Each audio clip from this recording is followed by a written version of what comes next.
Assalamualaikum warahmatullahi wabarakatuh. Perkenalkan, nama saya M. Sulaiman, NIM 008. Di sini saya akan mengulas pembelajaran komunikatif dan kesantunan dalam pembelajaran bahasa. Komunikatif berarti cara berbicara yang membuat pesan dapat dipahami dengan baik oleh lawan bicara. Kesantunan berarti cara berbicara yang menghargai perasaan, hak, dan kepentingan orang lain. Dalam komunikasi yang baik ada dua prinsip penting. Yang pertama, prinsip kerjasama agar komunikasi berjalan efektif. Yang kedua, prinsip kesantunan agar komunikasi berjalan sopan dan menyenangkan. Prinsip komunikatif ada 4 maksim aturan yang perlu diperhatikan. Yang pertama, maksim kuantis. Pengertiannya yaitu memberikan informasi secukupnya, tidak terlalu sedikit dan tidak berlebihan.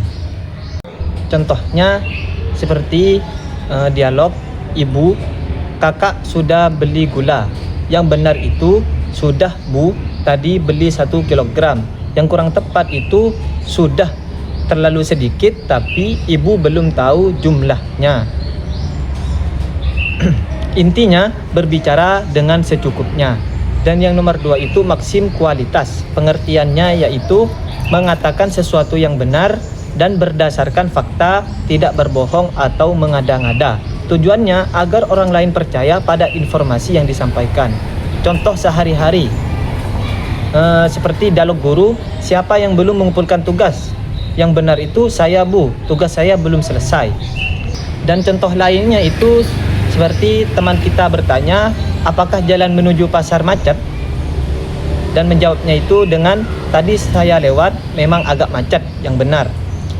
Dan intinya itu berkata jujur dan sesuai dengan fakta.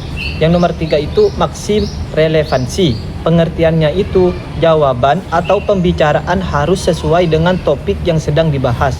Tujuannya agar pembicaraan tidak melenceng.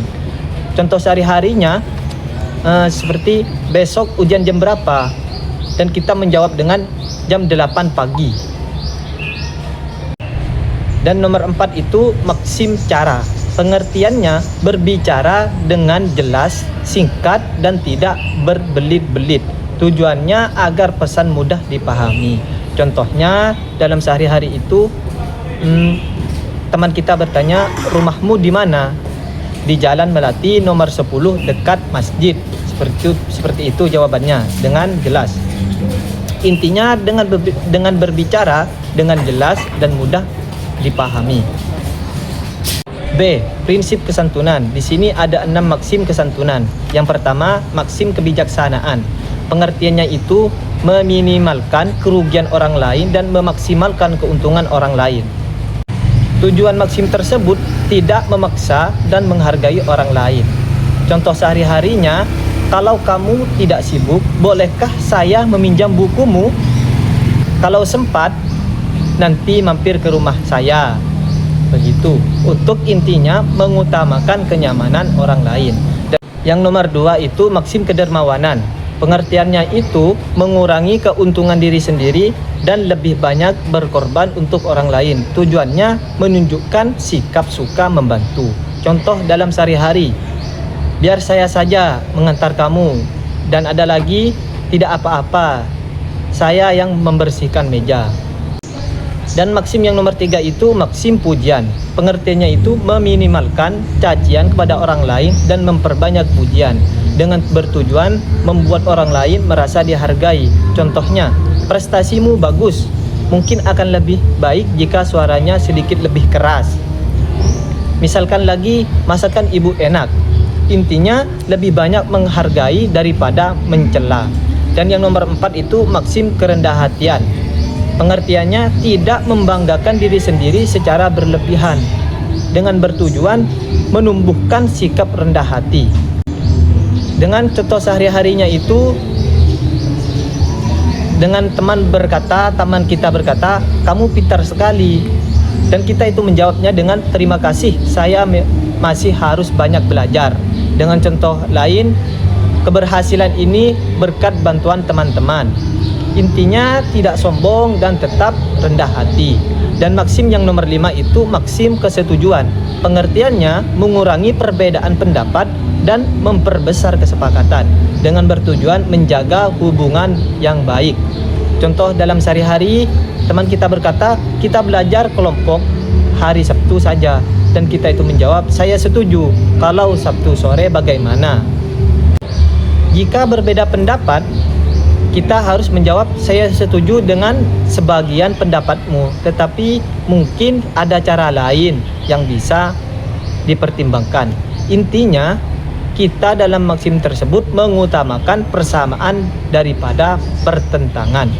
Dan untuk maksim yang terakhir, yang nomor 6 itu maksim simpati.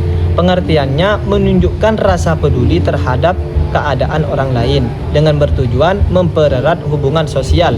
Dalam contoh sehari-hari, saat teman kita sakit, semoga cepat sembuh. Kalau ada yang bisa saya bantu, beritahu ya. Dan saat teman kita kehilangan suatu barang ataupun apa, saya ikut prihatin, semoga barangnya segera ditemukan. Dan ada lagi, saat teman kita mendapatkan juara, selamat, saya ikut senang atas keberhasilanmu. Kesimpulannya, komunikasi yang baik tidak hanya harus benar dan mudah dipahami atau komunikatif, tetapi juga harus disampaikan dengan sopan, menghargai, dan memperhatikan perasaan orang lain. Kesantunan dengan menerapkan 4 maksim dan 6 maksim LEDS. Hubungan dengan orang ini akan menjadi lebih harmonis dan komunikasi menjadi lebih efektif. Ulasan dari saya, kurang lebihnya mohon maaf. Wassalamualaikum warahmatullahi wabarakatuh.